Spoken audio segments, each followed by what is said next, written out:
What is up, YouTube? Hope you guys are doing awesome. So I was talking with a client today, and they were talking about how frustrating it is that they were experiencing symptoms of depersonalization-derealization anxiety, and then it went away, and then it came back. And they were saying that they were going through this setback, and what I told them is what I've been telling people for quite a while. I don't really believe in setbacks when it comes to healing from depersonalization, derealization, when it comes to getting rid of anxiety, panic attacks. Pretty much the entire process is one giant setback. It's basically, you've heard the expression, 5 steps forward, 10 steps back. It's a very, very, very up and down process, but something happens whenever people finally get breaks from symptoms where they just think that it's going to be forever.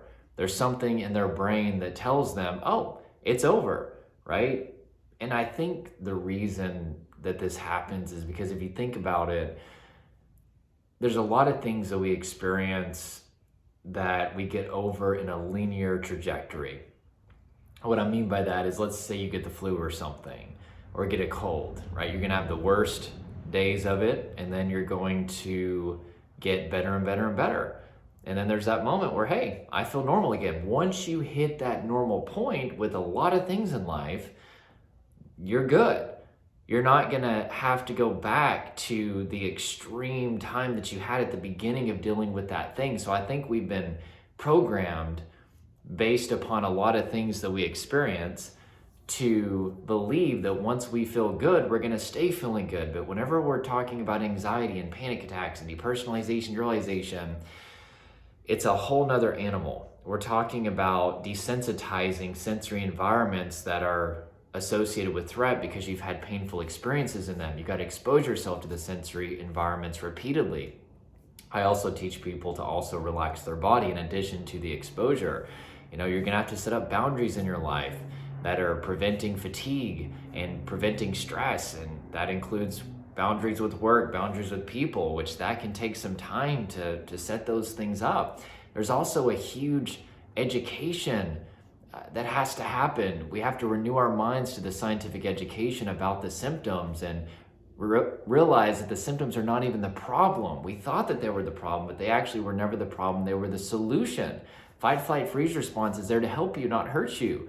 But whenever you don't know that, and your heart's pounding and your thoughts are racing, or you're feeling disconnected from your body or from reality, the only thing that you can assume is that these symptoms are there to hurt you. So there's a renewal of the mind that has to happen, that your symptoms are uncomfortable, but they're not dangerous, and they're actually not the problem. The problem is all the stress, all the fatigue, all the energy in your body. Also the fact that you're living in your head, you're not even in tune with your body, so that way you can release tension, release energy, and release emotion, so that way it doesn't build up.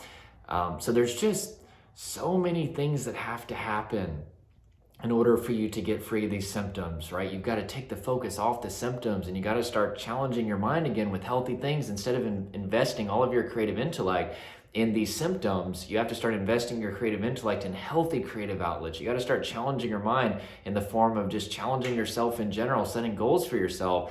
That combined with getting in tune with your body, which is called interoception, releasing the tension, energy, and emotion in the body, setting up boundaries in your life that prevent stress and fatigue, all of those things combined with exposure to sensory triggers, and I encourage people to relax their body too, eventually will convey enough signals of safety to your nervous system that the symptoms shut off.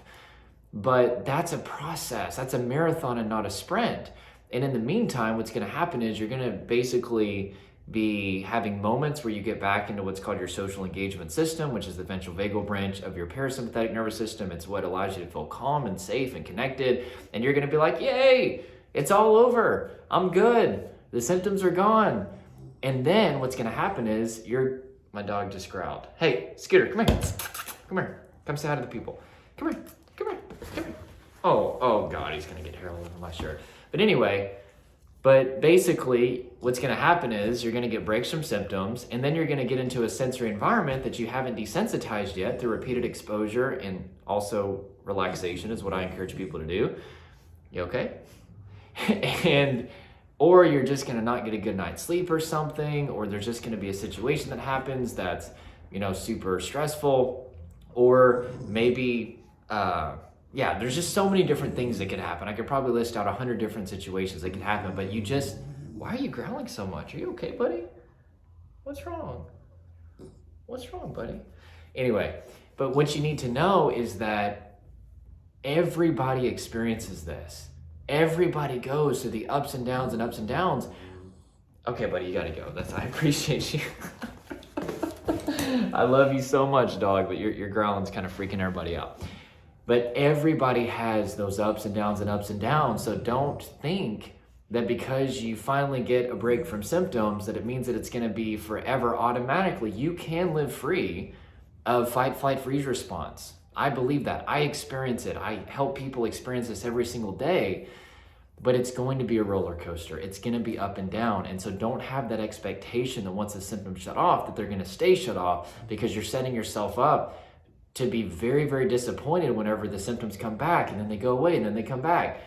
It's like that for everybody. It's normal. And basically I spend probably hours a day just helping people to bounce back from these low points and be like, hey, it's not an indication that you're doing anything wrong. In fact, this is what everybody goes through, because it's very debilitating for people. It's very, demoralizing. It's like, oh, I finally felt normal. And then bam, the symptoms come back. And so it's normal.